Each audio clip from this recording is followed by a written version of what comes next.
அதாவது கருவுறுதல் ஏற்படும்போது நமக்கு இந்த மகரந்த தூள்கள் வந்து அதிகப்படியான மகரந்த தூள்கள் அந்த சூலகத்தில் சேர்றதுனால இந்த மாதிரி நிகழ்வு நடக்குது. இப்போ நுங்கு எல்லாராலையும் சாப்பிட முடியாத சூழ்நிலைக்கு பனைமரங்கள் அழிஞ்சு போச்சு இல்லையா? அதனால வந்து அதே மாதிரி ஒரு பழமா அப்படின்னு ஆச்சரியப்பட்டு அதை நிறைய பேர் வாங்கி வளர்க்க விரும்புகிறாங்க. நம்ம திராட்சைப்பழம் மதுரையிலலாம் மதுரை திண்டுக்கல்லில் விளையக்கூடிய ஒரு திராட்சைப்பழம் மாதிரி ரகம் தான். இல்லை, கேரளா அக்ரிகல்ச்சர் யூனிவர்சிட்டி வந்து ரிலீஸ் பண்ண வெரைட்டி. நம்ம கிளைமேட்லேயும் எல்லா கிளைமேட்லேயும் வளரக்கூடியது. நிறைய கொத்து கொத்தாக காய்க்கும். அதேமாதிரி இப்போ காய்களுடைய சைஸும் பெருசாக இருக்கும். நைஜீரியன் பைனாப்பிள், இந்த பைனாப்பிள் வந்து புதுசாக நம்ம நர்சரிக்கு வந்திருக்கு. ஏற்கனவே ரெட் பைனாப்பிள் இருக்குது, லாங் பைனாப்பிள் இருக்குது, நம்ம நார்மல் பைனாப்பிள் இருக்குது, மெடிசா பைனாப்பிள் நம்ம நர்சரியில் சேல்ஸ் பண்ணுறோம்.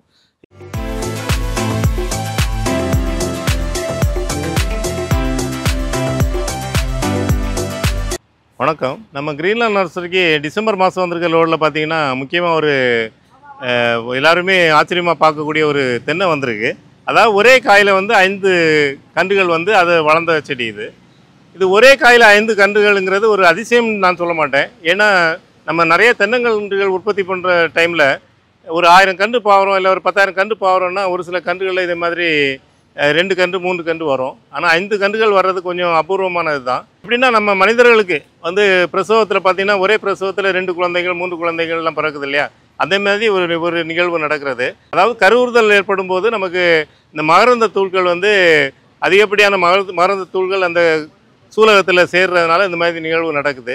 இந்த மாதிரி செடியை நம்ம இங்கே வைக்கும்போது, அதாவது தாவரங்களில் எவ்வளோ மாற்றங்கள் இயற்கையாக நடக்குதுங்கிறத நம்மளால் யூகிக்க முடியும். இன்றைக்கி காலையில் கூட ஒரு கஸ்டமர் வந்து கேட்டார். அதாவது இப்போ ஒரு 1/2 அன் ஹவருக்கு முன்னாடி, சார் உங்கள் நர்சரியில் செவ்வாழை வாங்கிட்டு போனேன் சார், அது தார் வந்து பச்சையாக வருது அப்படின்னாரு. அதாவது அந்த கண்டை முதல்ல ஆரம்ப நிலைமையில் பார்க்கும்போது சிவப்பாக தான் இருக்கும், ஒரு லைட்டான சிவப்பாக இருக்கும். அந்த வாழை வளரும்போது பச்சையாக மாறிடும். ஆனால் அந்த காய்கள் வந்து பச்சையாக இருக்கும். அதே டைமில் அதனுடைய ருசி மற்றபடி மருத்துவ குணம் இதை மாறாது.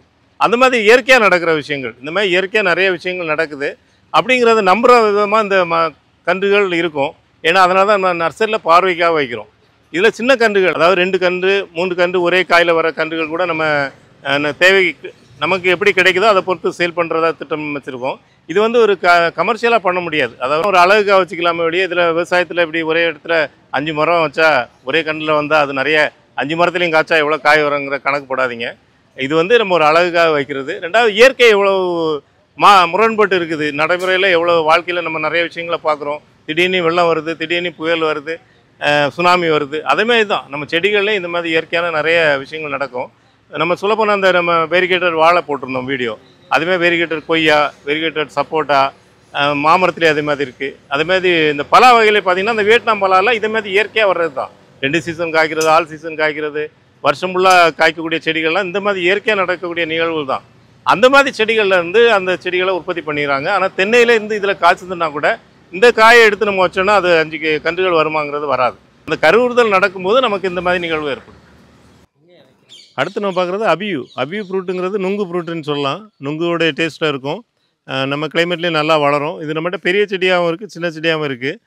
இந்த செடிகளை பொறுத்த வரைக்கும் எல்லா லோட்லேயும் நம்ம இந்த செடிகளை வர வைக்கிறோம். ஏன்னா நிறைய இது மூவ்மெண்ட் இருக்குது. மக்கள் வந்து நுங்குன்னொடனே இப்போ நுங்கு எல்லாராலையும் சாப்பிட முடியாத சூழ்நிலைக்கு பனைமரங்கள் அழிஞ்சு போச்சு இல்லையா? அதனால் வந்து அதேமாதிரி ஒரு பழமா அப்படின்னு ஆச்சரியப்பட்டு அதை நிறைய பேர் வாங்கி வளர்க்க விரும்புகிறாங்க. நம்மகிட்ட காய்களோட பழங்களோட கூட அந்த செடிகள் இப்போ விற்பனைக்கு இருக்குது. இது சின்ன செடி. அடுத்து நம்ம பார்க்குறது அக்காய்பெரி. இந்த அக்காய்பெரி செடியை பொறுத்த வரைக்கும் நம்ம வந்து ஒரு பாக்கு மரம் மாதிரி வளரும். இலைகள் கூட பார்த்திங்கன்னா ஒரு பாக்கு மரத்தோடைய இலைகள் இருக்குது. பார்க்கும்போதே உங்களுக்கு ஒரு பாக்கு மரம் வளரக்கூடிய இடத்துல இந்த செடி வளருங்கிறத புரிஞ்சிக்க முடியும். எல்லா கிளைமேட்லேயுமே வளரும். கொஞ்சம் நிழலான இடத்துல வைக்கணும். நம்ம தமிழ்நாட்டிலையும் வளர்க்கலாம். கேரளாவில் இது நிறைய இடங்களில் இருக்குது. இது பழங்கள் ஜூஸ் போட்டு சாப்பிட்றதுக்கு யூஸ் பண்ணலாம். ரொம்ப எளிமையாக காய்க்கும். அதாவது ஒரு பாக்கு மரத்தை நட்டால் எப்படி அது பாட்டுக்கு வளருதோ அது மாதிரி ரொம்ப ஈஸியாக வளரும். தரைப்பகுதியில் தான் இதை வளர்க்க முடியும். கொஞ்சம் தோட்டங்கள் வச்சுருக்கவங்க இந்த மாதிரி செடிகளை வளர்க்கலாம். இது ஒரு எக்ஸாட்டிக் வெரைட்டி. அடுத்து நம்ம பார்க்குறது கம்போடியன் வைல்டு கிரேப். இது வந்து நம்ம திராட்சைப்பழம் மதுரையிலலாம் மதுரை திண்டுக்கல்லில் விளையக்கூடிய ஒரு திராட்சைப்பழம் மாதிரி ரகம் தான். பழக்குலைகள் வந்து ரொம்ப பெருசாக இருக்கும். நிறைய பழங்கள் இருக்குது, நீங்கள் பார்க்கலாம். இது ஃபஸ்ட் டைம் நமக்கு வந்திருக்கு. நிறைய பேர் ஆன்லைனில் வாங்கியிருக்க வாய்ப்பு இருக்குது. நர்சரிகளை பொறுத்த வரைக்கும் ஃபஸ்ட் டைம் நம்ம நர்சரிக்கு வந்திருக்கு. செடி நல்லா ஹெல்த்தியாகவே இருக்குது. நம்ம பராமரிப்பு எல்லாமே நம்ம திராட்சைப்பழம் செடி வளர்க்குறோம் இல்லையா? பன்னீர் திராட்சையாக இருக்கட்டும், பச்சை திராட்சையாக இருக்கட்டும், எந்த செடி வளர்க்குறோமோ அந்த மாதிரி பராமரிப்பு முறைகளாம் எளிய முறையில் வளர்க்கலாம். நல்ல திராட்சைப்பழம் டேஸ்ட்டில் தான் இருக்கும் இதனுடைய பழங்கள். அடுத்து நம்ம பார்க்குற அரசபாய் செடி. இந்த அரசபாய் வந்து பழங்கள் வந்து புளிப்பு சுவையோடு தான் இருக்கும். ஆனால் இதை நிறைய பேர் விரும்புவாங்க. ரொம்ப க்ரீமியாக இருக்கும். அதனுடைய பழங்களோட ஜூஸ் போடும்போது ரொம்ப இனிப்பாக இருக்கும். இப்போது அதனுடைய பழங்கள் ஜூஸ் போடும்போது ரொம்ப புளிப்பு தன்மையோடு இருந்தால் கூட அது சாப்பிட்றதுக்கு எல்லாருமே விரும்பக்கூடியதாக இருக்கும். ரொம்ப டிஃப்ரெண்ட்டான டேஸ்ட்டில் இருக்கும். பொதுவாக அந்த பேஷன் ஃப்ரூட்டு கூட நம்ம ஜூஸ் போட்டு சாப்பிடும்போது அது ரொம்ப ஒரு வித்தியாசமான சுவையை கொடுக்கும். இப்படி ஒரு சுவை நம்ம சாப்பிடலன்னு நினைப்போம். அந்த மாதிரி தான் இதுவும் அரசப்பாய். இதுவும் எளிமையான பராமரிப்பு வளர்க்கக்கூடிய செடி தான். இது மாடி தோட்டத்துலேயும் வளர்க்கலாம், தரைப்பகுதியிலையும் வளர்க்கலாம். அடுத்து நம்ம பார்க்குறது லிப்ஸ்டிக் பாம்னு சொல்லுவாங்க, ரெட் பாம்னு சொல்லுவாங்க. ரெட் பாம்னா இதெல்லாம் நிழலில் வளர்க்கணும். நல்ல நிழலான இடத்துல வளர்த்தோன்னாக்க அதனுடைய தண்டு பகுதி ரெட்டாக இருக்கும். ஒரு இடத்துல வச்சோன்னா நம்ம ஒரு இந்த க்ரீனுக்கும் அந்த ரெட்டுக்கும் ரொம்ப பார்க்குறதுக்கு ரொம்ப நல்லாயிருக்கும். ஃபுல் ரெட் ஆகிடும் பாருங்கள். ஒரு வித்தியாசமான இது கலரில் இருக்கும். எல்லோரும் விரும்பி பார்க்கக்கூடிய அளவு இருக்கும். நல்ல ஆக்சிஜன் கொடுக்கக்கூடிய வெரைட்டி. நம்ம அரிக்காப்பாம் மாதிரி ஒரு நம்ம வீட்டில் வளர்த்தோன்னா நிறைய ஆக்சிஜன் கிடைக்கும். இது பெரும்பாலும் கேரளாவில் தான் அதிகமாக வளர்க்குறாங்க. இப்போ நம்ம இடங்கள்லையும் ரொம்ப செலவு பண்ணி லேண்ட்ஸ்கேப்பிங் பண்ணுற இடத்துல பயன்படுத்துகிறாங்க. ஏன்னா இது கொஞ்சம் விலை ஜாஸ்திங்கிறதுனால அது நம்ம பரவாயில்ல இன்னும் வரல. இப்போ இந்த செடிகள் பொறுத்தவரைக்கும் நம்ம சின்ன செடிகள் ஒரு 300 ரூபா ரேஞ்சிலேருந்தே சேல் பண்ணுறோம். இந்த செடிகள் பார்த்திங்கன்னா ஒரு 1200 ருபீஸ் சேல் பண்ணுறோம். இது வந்து 7 அடி 8 அடி ஹைட் இருக்குது. அடுத்து நம்ம பார்க்குறது நட்மக்கு, அந்த ஜாதிக்காய். இப்போ பிரபல்யமாக விவசாயத்தில் அதிகமாக பேசக்கூடிய ஒரு செடி. இது வந்து விஸ்வஸ்ரீங்கிற வெரைட்டி. இது வந்து 2001 கேரளா அக்ரிகல்ச்சர் யூனிவர்சிட்டி வந்து ரிலீஸ் பண்ண வெரைட்டி. நம்ம கிளைமேட்லேயும் எல்லா கிளைமேட்லேயும் வளரக்கூடியது. நிறைய கொத்து கொத்தாக காய்க்கும். அதேமாதிரி இப்போ காய்களுடைய சைஸும் பெருசாக இருக்கும். இப்போ இந்த செடியை பொறுத்த வரைக்கும் நம்ம பட்டிங் முறையில் உற்பத்தி பண்ணப்பட்ட செடிகளை தான் விற்கிறோம். சின்ன செடிகளாக இருந்தாலும் பெரிய செடிகளாக இருந்தாலும் பட்டிங் முறையில் டெவலப் பண்ண செடி தான். இதுவும் பாருங்கள் ஒரு பட்டிங் செடி தான். அடுத்து நம்ம பார்க்குறது ரம்புட்டான். இந்த ரம்புட்டானில் N18 வெரைட்டி. எல்லாமே பட்டிங் டைப் செடி தான். நல்ல பெரிய பெரிய செடி, தரமான செடிகளாக இருக்குது. நம்ம இப்போ நிழலான பகுதியில் வச்சு பராமரிச்சோன்னா நம்ம கிளைமேட்லேயும் வளரும். இதனுடைய பழங்களும் எல்லாருமே இப்போ விரும்பி சாப்பிடக்கூடிய ஒரு பழமாகிடுச்சு. இது கேரளாவில் பொதுவாக நிறைய இடங்களில் வீடுகளிலே கூட வச்சுருப்பாங்க. இப்போ நம்ம ஊர்லேயே எல்லாருமே வைக்கிற விரும்புகிறாங்க. கண்டிப்பாக இது வளர்த்தா நிழலான இடத்துல வச்சு வளர்த்தோன்னா இதனுடைய பழங்களும் நம்ம அறுவடை பண்ணி சாப்பிட முடியும். அடுத்து நம்ம பார்க்குறது வியட்நாம் பலா செடி. இந்த வியட்நாம் பலா செடி வந்து 21 கவரில் வளர்ந்த செடி. எல்லாமே இன்னும் ஒரு 6 மாதத்துலேயே இது காய்க்கும். வரக்கூடிய சீசன்லேயே காய்க்கும். இது சீசனே கிடையாது, எப்போ வேணாலும் காய்க்கலாம். இருந்தாலும் நல்ல மெச்சூரிட்டி பிளான்ட்டாக இருக்குது. இப்போ இந்த செடிகளை வச்சோன்னாக்கா நம்ம ஒரு 1 இயரில் இதை காய்க்கிறதுக்கு அலோவ் பண்ணலாம். 6 மாதத்தில் காய்ச்சா கூட நம்ம அலோவ் பண்ணக்கூடாது, அதுக்கும் ஒரு ஏஜ் இருக்குது. அதனால் 1 இயரில் காய்க்கிறதுக்கு அலோவ் பண்ணலாம். தண்ணி தேங்காத இடத்துல, நல்ல வெயில் உள்ள இடத்துல வைக்கலாம். ரொம்ப பழங்கள் இது ரொம்ப சுவையாக இருக்கும். அதாவது வருஷம் ஃபுல்லாக பழங்கள் கிடைக்கக்கூடிய ஒரு வெரைட்டி. இது சின்ன செடிகளாகவும் பெரிய செடிகளாகவும் நம்ம நர்சரியில் சேல் பண்ணுறோம். லாஸ்ட் ரோட்டில் வந்து மங்குஸ்டின் செடி பாருங்கள். நம்ம தோட்டத்தில் வச்சிருந்த செடி எவ்வளோ அழகாக துளுக்குதுங்கிற பாருங்களேன். இது கிட்டத்தட்ட வந்து ஒரு மாதம் ஆகுது. எவ்வளோ அழகாக துளுக்குது. இதை பார்க்கும்போதே ரொம்ப ஆசையாக இருக்குது. அதாவது நமக்கு ஒரு சந்தேகம் இருக்கும் நிறைய பேருக்கு, மங்குஸ்டின் நம்ம கிளைமேட்டில் வளருமாங்கிறது. இது வந்து 1 மந்த் தான் ஆகுது. நல்ல ஃப்ரெஷ்ஷாக துளுத்து வருது பாருங்கள். இந்த மாதிரி இப்போ நாங்கள் வச்சுருக்க ஒரு நிழலான இடத்துல தான் வச்சுருக்கோம். இந்தமாதிரி நிழலான இடத்துல ஒரு ஆஃப் சன்லைட்டில் வச்சிங்கன்னா நிறைய பழங்கள் கிடைக்கும். இது பழங்கள் ரொம்ப சத்துக்கள் நிறைஞ்சது, நல்ல மார்க்கெட்டில் விலை உள்ள ஒரு வெரைட்டியும் கூட. நம்ம பார்க்குறது தல்காரி வாட்டர் ஆப்பிள். இந்த தல்காரி வாட்டர் ஆப்பிள் சொல்லும்போது நான் சாப்பிட்ட டேஸ்ட் எப்படின்னா, அதாவது ஒரு வாட்டர் ஆப்பிள் மேலே ஒரு சுகரை ஸ்ப்ரே பண்ணால் எப்படி இருக்கும், அதனுடைய அந்த மாதிரி ஒரு இனிப்புத்தன்மை இருந்தது. ரொம்ப நல்ல வெரைட்டி. இன்றைக்கி மார்க்கெட்டில் நல்ல ரேட் இருக்கக்கூடிய ஒரு வெரைட்டி. இதை கமர்ஷியலாகவும் பண்ணலாம். நம்ம விற்பனை வாய்ப்பு, அதாவது நமக்கு அது பக்கத்தில் ஒரு டவுன் ஏரியா, ஒரு சிட்டி ஏரியாவாக இருந்தால் நல்ல விலைக்கு விற்கிறதுக்கு வாய்ப்பு இருக்குது. இது எல்லாருமே வளர்க்கலாம் ஈஸியாக. ரொம்ப எளிமையான பராமரிப்பில் வளர்க்கலாம். இந்த மாதிரி செடிகளை இந்த வருஷம் நம்ம இப்போது நடவு பண்ணோன்னா மாடி தோட்டத்தில் வரக்கூடிய சீசனில் இன்னும் ஒரு 2-3 மாதத்துலேயே இது காய்க்க ஆரம்பிச்சிடும்.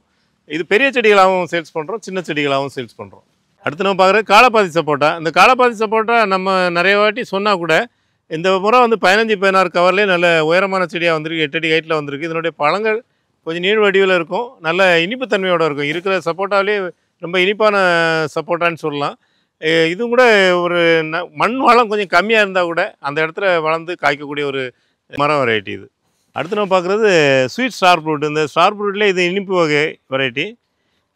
பல செடிகள் பார்த்திங்கன்னா சின்ன செடிகளாக இருக்குது. நம்ம பெரிய செடிகளாகவும் சேல்ஸ் பண்ணுறோம்.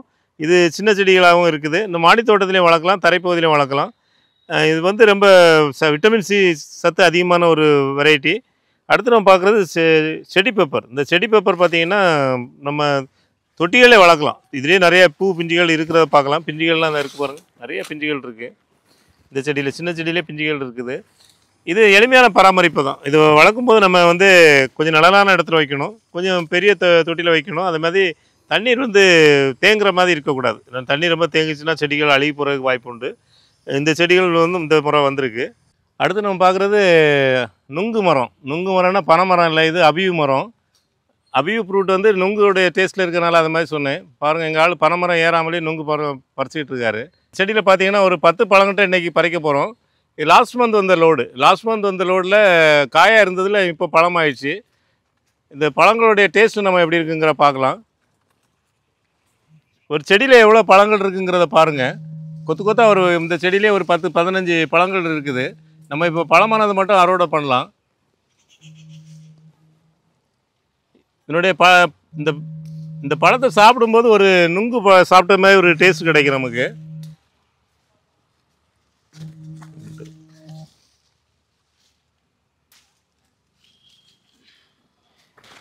இது வந்து இதுவும் ஒரு கொஞ்சம் நிழலான இடத்துல வச்சு பராமரிக்கக்கூடிய ஒரு செடி தான்.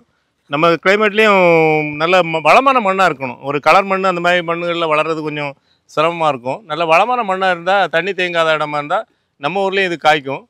இது நம்ம சின்ன செடிகளாகவும் சேல்ஸ் பண்ணுறோம், பெரிய செடிகளாகவும் சேல்ஸ் பண்ணுறோம். எனக்கு ரொம்ப பிடிச்ச பழம் இது. வந்து இப்போ மார்க்கெட்டில் கிடைக்கல. இந்த பழத்தை பொறுத்த வரைக்கும் நமக்கு மாம்பழ சீசன் முன்னாடி காய்க்கும். இது இந்த வாட்டி ரொம்ப அட்வான்ஸாகவே காய்ச்சிருக்கு. இந்த பழங்கள்லாம் வருங்காலத்தில் கண்டிப்பாக மார்க்கெட்டில் கிடைக்கும். இன்னும் 2-3 வருஷத்தில் இந்த பழங்களை சாப்பிட்டு இதனோட விதைகளை வச்சு செடிகள் உற்பத்தி ஆகும்போது நிறைய பழங்கள் வரும்போது மார்க்கெட்டில் ஒரு மாம்பழம் எப்படி வாங்குகிறோமோ அதேமாதிரி இந்த பழங்களையும் நம்ம மார்க்கெட்டில் வாங்குறதுக்கு வாய்ப்பு இருக்குது. இந்த நிறைய கஸ்டமர் இதனுடைய நிறைய யூடியூப்பில் பார்த்துக்கிட்டு நம்மகிட்ட செடிகள் கேட்குறாங்க. நமக்கு எல்லா லோட்லேயுமே இந்த செடிகள் வருது. இந்த லோடில் வந்திருக்க செடிகள் சின்ன செடிகளே உங்களுக்கு காமிச்சேன். அடுத்து நம்ம பார்க்குறது அபியு ஃப்ரூட் செடி தான். இந்த ஏற்கனவே நம்ம பழங்கள் அறுவடை பண்ணுறதை பார்த்தோம். நம்மகிட்ட இந்த செடிகள் தரமான செடிகளாக ஒரு 8 அடி உயரத்தில் கூட இருக்குது. பெரிய பெரிய செடிகளாக இருக்குது. நிறையவே ஸ்டாக் இருக்குது. இந்த செடி எனக்கு ரொம்ப பிடிச்சி போயிருக்கு. அந்த பழங்கள் வந்து ரொம்ப சாப்பிட்டு ருசி தெரிகிறதுனால, ரெண்டாவது நம்ம எளிமையாக பராமரிக்கிற முடிகிறதுனால இந்த செடிகளை நம்ம அதிகமாக கஸ்டமர் கொடுக்கணுங்கிறதுக்காக நிறைய செடிகளை ஸ்டாக் பண்ணியிருக்கோம். எவ்வளோ செடிகள் இருக்குங்கிற பாருங்கள். வரிசையாகவே நிறைய செடிகள் அடுக்கி வச்சுருக்கோம். இந்த செடிகள் எல்லாமே நம்ம நர்சரியில் இடம் குறைவாக இருக்கிறதுனால நம்ம தோட்டத்தில் அடிக்கிருக்கோம். ரெண்டாவது தோட்டத்தில் இருக்க தண்ணியும் கொஞ்சம் நல்ல தண்ணி. ஏன்னா பொதுவாக நான் எல்லாருக்குமே சொல்லுவேன், தண்ணி மண் நல்லா இருந்தால் தான் செடிகள் நல்லா வளரும். நம்ம தோட்டத்து தண்ணியை பொறுத்த வரைக்கும் கொஞ்சம் கடினமான தண்ணி. கொஞ்சம் அடுத்து நம்ம பார்க்குறது சூப்பர் வெரைட்டினா இது எனக்கு ரொம்ப பிடிச்ச வெரைட்டி தான். ஏன்னா ரொம்ப ஃபேன்சியாக இருக்கும். அதனுடைய பழங்கள் பார்த்திங்கன்னா உங்களுக்கு இந்த வீடியோவில் இந்த ஃபோட்டோ இமேஜ் வைக்கிறேன். அந்த இமேஜை பாருங்கள், அவ்வளோ அழகாக இருக்கும். இந்த செடிகளும் கூட நம்ம கிளைமேட்டில் காய்க்கும். லில்லி பில்லிங்கிற ஒரு வெரைட்டி. எவ்வளோ கொத்து கொத்தாக பிஞ்சுகள் வந்திருக்குங்கிற பாருங்களா. ஃபுல்லாகவே பூ பிஞ்சியோடு இருக்குது. இதை எப்படியே மாடியில் பராமரிச்சோன்னாக்க நிறையவே காய்க்கும். இதனுடைய பழங்கள் இதே மாதிரி தான் இருக்கும். நீங்கள் அந்த ஃபோட்டோவில் என்ன கலரில் பார்க்குறீங்களோ அதே மாதிரி வரும். என்னுடைய பழங்கள் 1-2 பழங்கள் இருக்குது, பறித்து காமிக்கிறேன். பழங்கள் 1-2 பழங்கள் தான் ஆயிருக்குது. எல்லாமே பிஞ்சியாக இருக்குது. எவ்வளோ அழகாக இருக்குது பாருங்களேன். ரொம்ப அட்ராக்டிவ் கலரில் இருக்கும். இதனோட சுவை எப்படி இருக்கும்னாக்கா ஒரு புளிப்பு சுவையில் தான் இருக்கும். புளிப்பு சுவைனாலும் அது ஒரு வித்தியாசமான சுவை. சாப்பிட்டு பார்க்குறேன். லைட்டாக ஃப்ளேவர் இருக்குது, ஆனால் புளிப்பு தான். ஒரு நெல்லிக்காய் சாப்பிட்ட மாதிரி. ஆனால் அந்த கலர் நம்மளை சாப்பிட தூண்டுது. இந்த கலர் வந்து ரொம்ப அட்ராக்டிவ் கலர். அடுத்து நம்ம பார்க்குறது நைஜீரியன் பைனாப்பிள். இந்த பைனாப்பிள் வந்து புதுசாக நம்ம நர்சரிக்கு வந்திருக்கு. ஏற்கனவே ரெட் பைனாப்பிள் இருக்குது, லாங் பைனாப்பிள் இருக்குது, நம்ம நார்மல் பைனாப்பிள் இருக்குது, மெடிசா பைனாப்பிள் நம்ம நர்சரியில் சேல்ஸ் பண்ணுறோம். இந்த முறை வந்து நைஜீரியா பைனாப்பிள் வந்திருக்கு. இது வந்து பிளாக் கலரில் இருக்கும். பிளாக் கலர்ந்த ஒரு ப்ரௌன் கலரில் இருக்கும். நல்லா வெயிட் வரும். 1 கிலோவுக்கு மேலே வெயிட் வர மாதிரி இருக்கும். பழம் ரொம்ப சுவையாக இருக்கும். இதெல்லாம் இயற்கையாக வந்து அந்தந்த நாடுகளில் விளைஞ்சது நம்ம இப்போ கலெக்ட் பண்ணி நமக்கு இந்த செடிகள் கிடைக்குது.